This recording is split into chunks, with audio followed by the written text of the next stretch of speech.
Havendo o número regimental, declaro aberta a 13ª reunião da Comissão Parlamentar de Inquérito, criada pelo requerimento número 115 de 2015, com a finalidade de, no prazo de 180 dias, investigar o assassinato de jovens no Brasil.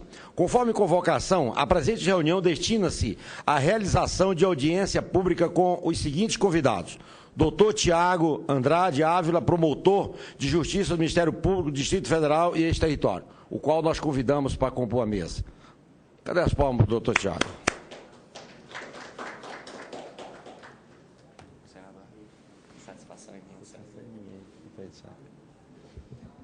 Outro convidado nosso ilustre é o coronel da Polícia Militar do Estado do Rio de Janeiro, Ibson da Silva Pereira. Também nos convidamos para compor. É uma honra. Amém.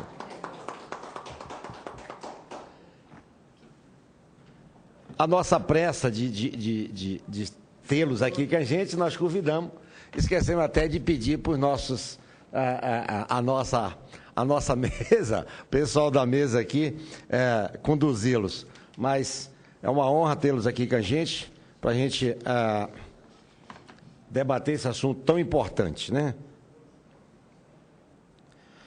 A título de informação, essa audiência pública ela será realizada em caráter interativo, com a possibilidade de participação popular.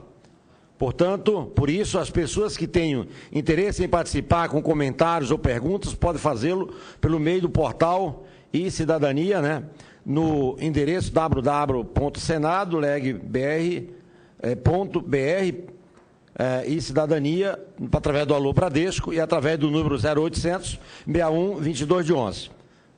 Para organizar o nosso trabalho, informe que após a exposição dos convidados, a palavra será concedida aos senadores e senadora na ordem da inscrição. Terão preferência para o uso da palavra na seguinte ordem: o relator, o presidente e os membros titulares e suplente da mesa. Inicialmente, concedo a palavra ao promotor de justiça, doutor Tiago Andrade. Vamos iniciar, só um pouquinho, vamos sugerir aí 15 minutos, mas se for necessário, né, o assunto realmente exige, nós teremos aí uma tolerância para que a gente possa concluir as nossas informações, se necessário. Boa noite a todas e todos. Gostaria de agradecer na pessoa do senador Telmário Mota o convite que me foi formulado, de estar participando dessa CPI, que é tão importante para a discussão de um problema social grave, sério no Brasil, que é relativo à violência praticada contra a juventude e, de forma muito especial, em relação à juventude negra. Eu me permitiria fazer, portanto, uma breve apresentação inicial. Meu nome é Tiago Pierobon, sou promotor de justiça aqui do Distrito Federal e Territórios. Atualmente eu sou coordenador do nosso núcleo de direitos humanos. Eu tenho também um doutorado pela Universidade de Lisboa com a temática do controle externo da atividade policial pelo Ministério Público, uma pesquisa que acabou trilhando entre diversos caminhos também pelo problema da violência policial, da corrupção policial e dos desafios para termos uma polícia mais eficiente daquela que temos na atualidade. Bom, eu trago aqui alguns dados de pesquisas relacionadas à percepção da população relativa à atuação policial. É óbvio, quando nós vamos falar de atuação policial, é muito importante que nós tenhamos em mente primeiro, e esse é o ponto de partida da nossa discussão, não existe nenhuma democracia no mundo que exista sem a polícia. Ser uma polícia forte, reconhecida, bem equipada, valorizada. Esse é o ponto de partida. Ninguém aqui não gosta da polícia. Aliás, se estamos aqui para discutir esse tema, é exatamente porque reconhecemos a importância das instituições policiais. Mas problemas relacionados à atividade policial existem no Brasil, isso é fato notório, e existem em qualquer lugar do mundo. A França, a Alemanha, a Itália, Estados Unidos têm problemas com as suas polícias. Igualmente, problemas de violência, problema de corrupção.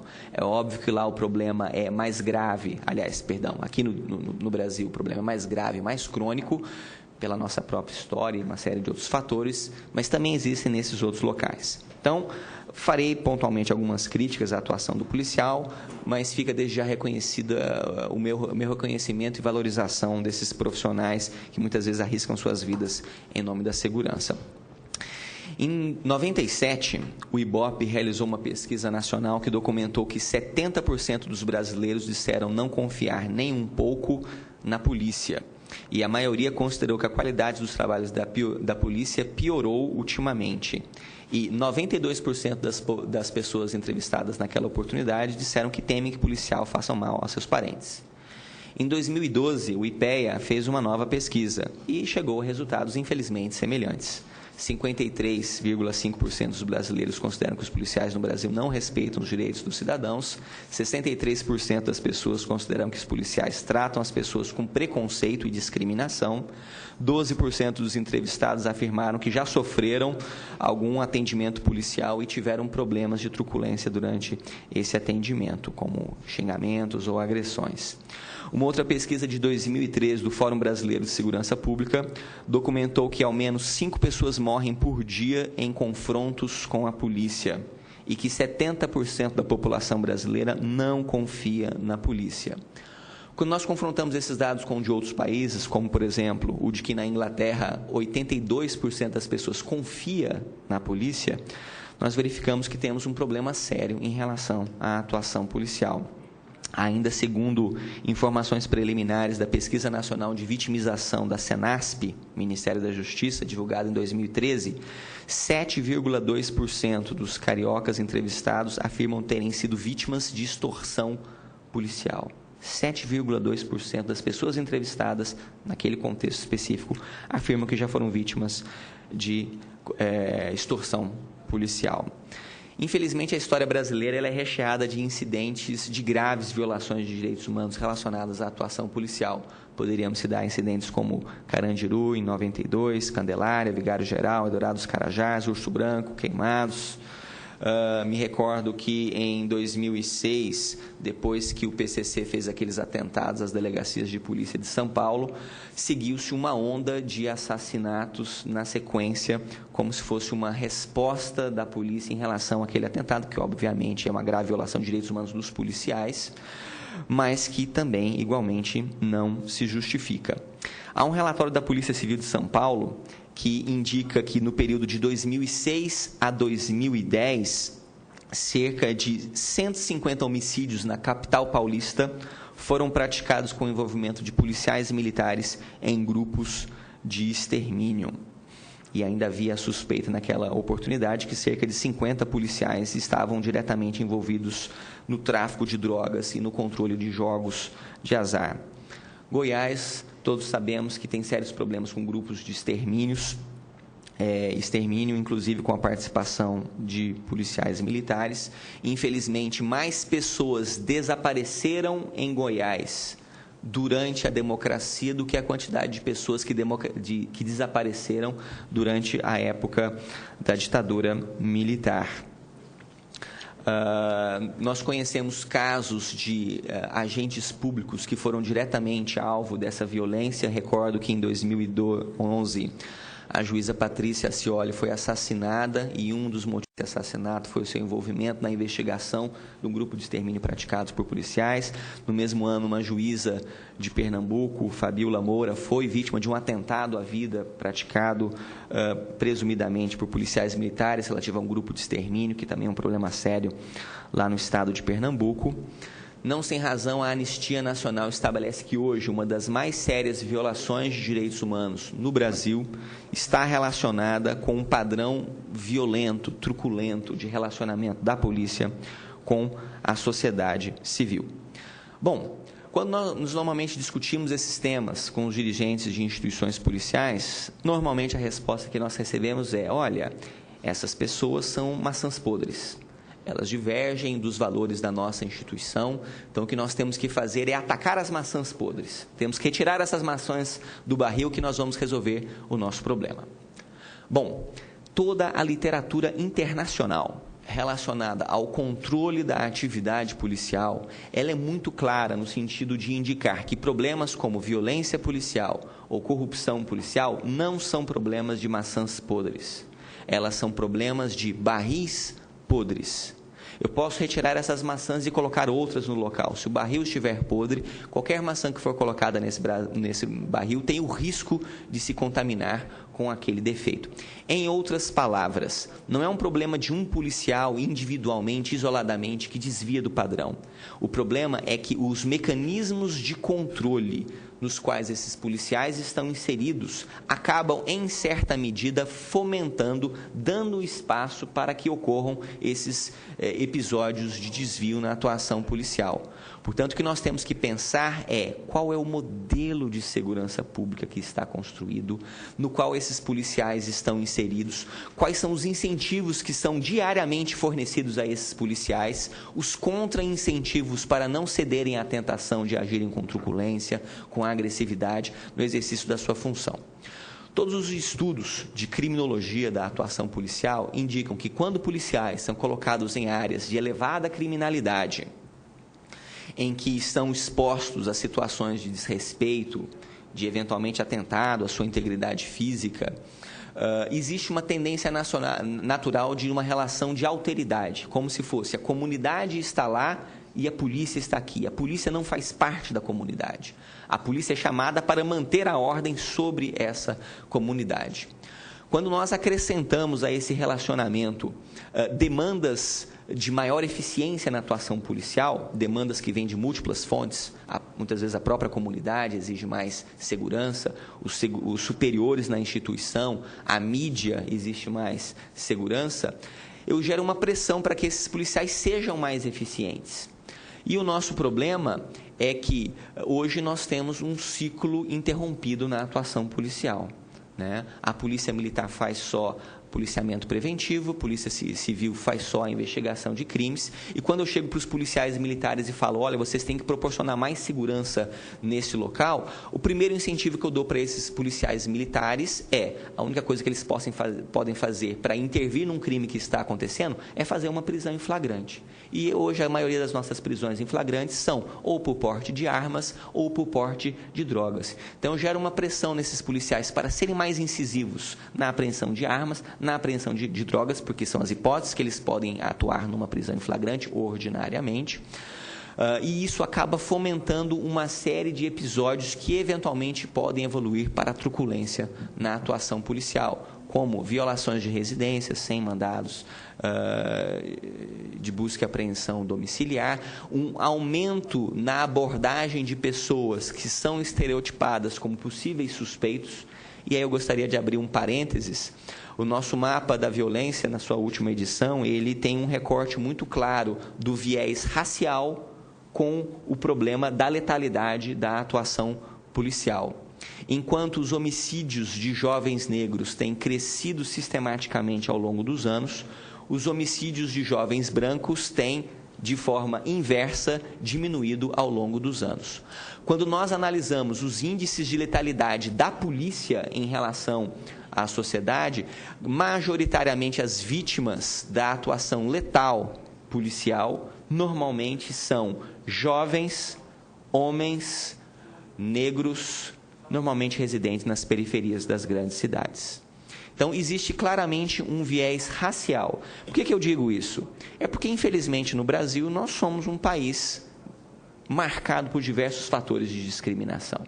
Somos um país machista, somos um país racista, somos um país elitista, somos um país adultocêntrico, sem falar de outras formas inúmeras de discriminação, como homofobia, etc.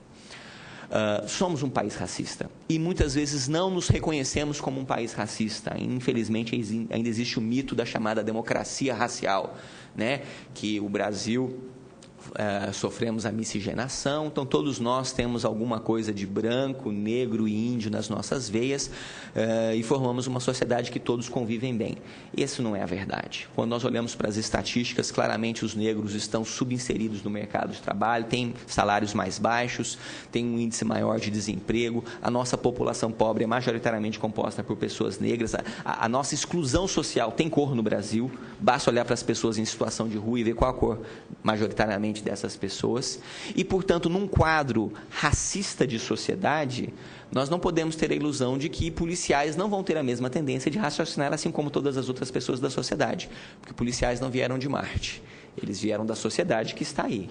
Se a sociedade tem esses valores, naturalmente eles vão refletir esses valores. Certa vez me perguntaram se essa eventual atuação racista da polícia seria um fator consciente. A minha resposta é que normalmente não. Dificilmente um policial ele vai se reconhecer como racista. Normalmente esses elementos de atuação racista eles operam no nível inconsciente. Porque se o policial tem que abordar alguém como suspeito, o que se considera como fundada suspeita é um índice marcado pela discricionariedade, inconscientemente o policial, ao abordar duas pessoas, uma branca e outra negra, vai tender a imaginar que muito provavelmente aquele indivíduo negro é alguém que é mais suspeito, que tem uma maior propensão a eventualmente estar envolvido em algum ilícito.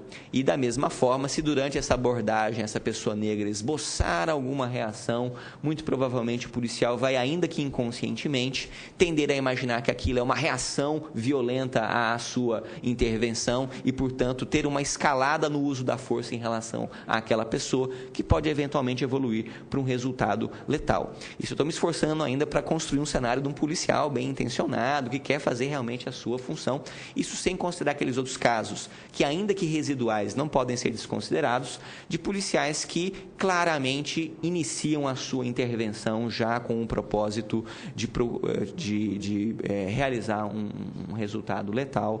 E talvez o maior exemplo que nós tenhamos, pelo menos de um momento histórico disso, me parece retratado naquele filme Tropa de Elite, em que os membros do BOP já subiam o morro cantando a sua música Homens de Preto, qual é a sua missão? Subir na favela e deixar corpo no chão. Essa era a missão que eles cantavam no seu treinamento e que eles se condicionavam. Caminhando já então para a minha conclusão. Qual que é o papel do Ministério Público dentro desse fenômeno muito mais amplo de controle da eventual violência praticada no âmbito policial e de forma mais ampla da mortalidade da juventude e especialmente da juventude negra? O Ministério Público tem duas atuações muito importantes.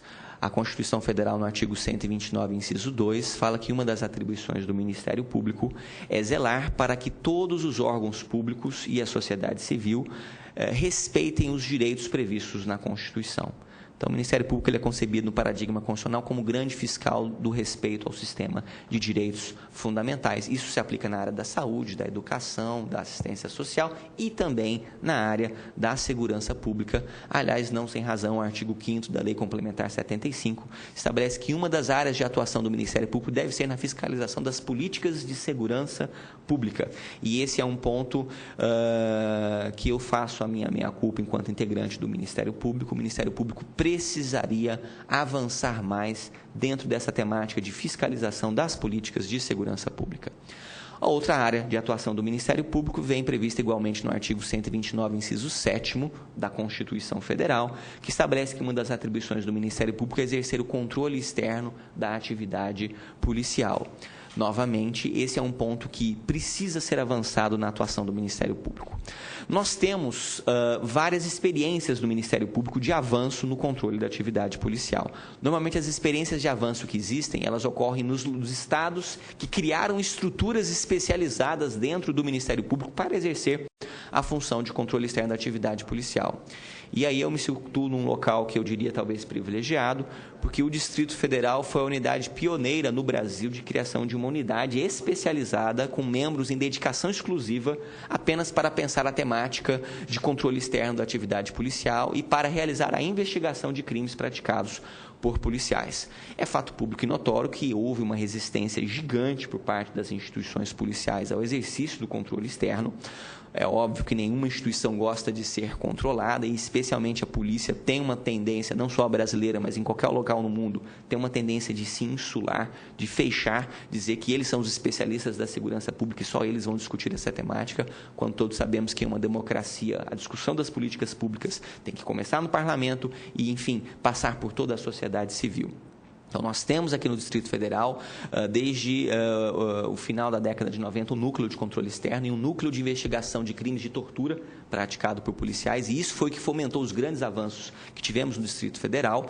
Alguns outros estados têm avançado na criação dessas unidades, mas o fato é que, de forma geral, no Brasil, infelizmente, a maioria dos estados ainda não criou essas unidades especializadas. Hoje, esse é um tema central de preocupação no âmbito do Conselho Nacional do Ministério Público, e eu falo isso porque eu também sou membro colaborador da Comissão de Controle Externo do Conselho Nacional do Ministério Público. Então, hoje há uma diretriz para que todos os ministérios públicos criem órgãos especializados para exercer o controle externo da atividade policial e para investigar ou acompanhar a investigação de crimes praticados por policiais. Especificamente em relação à morte decorrente da intervenção policial, está hoje em tramitação no Conselho Nacional do Ministério Público uma resolução que procura criar a obrigação de que todos os ministérios públicos criem procedimentos para a fiscalização e acompanhamento das hipóteses de morte decorrente da intervenção policial, portanto, que haja a abolição dos chamados autos de resistência, né, numa hipótese de confronto com a polícia em que há a morte de uma pessoa. O procedimento antigo era que se lavrava um auto de resistência, presumindo que se a pessoa morreu no confronto com a polícia foi porque ela resistiu à atuação policial, e aquilo era sumariamente arquivado numa delegacia de polícia, não havia nenhum tipo de investigação. Obviamente, esse procedimento atenta contra as diretrizes tanto da ONU quanto do nosso ordenamento jurídico, no sentido de se investigar efetivamente todo e qualquer episódio de confronto na atuação policial. Há uma resolução do Conselho Nacional de Direitos Humanos, a resolução número 8, especificamente sobre esse tema dos autos de resistência e da importância de haver uma efetiva investigação. E a ideia é que, com essa nova resolução do Conselho Nacional do Ministério Público, que está em tramitação, nós possamos avançar também na regulamentação dessa obrigação por parte do Ministério Público em ser eficiente no acompanhamento desses episódios. Então, de forma geral, eu sintetizaria que a nossa contribuição e a contribuição do Legislativo para auxiliar o Ministério Público a exercer essa função é de consolidar esse papel do Ministério Público para realizar investigações independentes dos crimes praticados por policiais. Toda vez que sentamos para conversar esse tema, há uma forte resistência das instituições policiais, especialmente no âmbito da Polícia Civil, em relação às investigações conduzidas pelo Ministério Público, mas essa é uma tendência internacional. Em qualquer local do mundo, se faz controle externo da atividade policial, o órgão de controle externo precisa investigar os crimes daquele que é controlado. Há uma recomendação da ONU no relatório Philip Alston de que o Ministério Público seja ainda mais eficiente no sentido de investigar essas mortes praticadas por policiais. Enfim, de forma geral, essas seriam as considerações, já pedindo desculpas pelo excesso do prazo que me foi inicialmente concedido, e estou à disposição para as eventuais indagações e colocações que a plateia ou a mesa vierem a fazer. Muito obrigado. Obrigado. Aqueles que chegaram agora, estão ligando à TV Senado, nós estamos aqui na 13ª reunião da Comissão Parlamentar de Inquérito criada pelo requerimento 115 de 2015, com a finalidade de, no prazo de 180 dias, investigar o assassinato de jovens no Brasil. Acabamos de ouvir agora um dos nossos convidados, né, o nosso promotor público da Justiça do Distrito Federal e Território, doutor Tiago Andrade, e essa audiência ela é interativa, com a possibilidade de da participação popular. Por isso, as pessoas que têm interesse em participar, fazer perguntas, etc., comentários, podem fazer por meio do portal e-Cidadania, no endereço www.senado.leg.br/e-Cidadania. E também do Alô Senado, através do número 0800 61 2211. o costume do cachimbo, ele bota a boca torta. Como eu trabalhei 18 anos no Bradesco, eu falei aqui, alô Bradesco, eu era auditor, e quando havia a denúncia, eu digo, ligue para o alô Bradesco. Então eu queria fazer a correção, que agora eu não sou mais auditor, sou senador, e aqui ligue para o alô Senado, participe.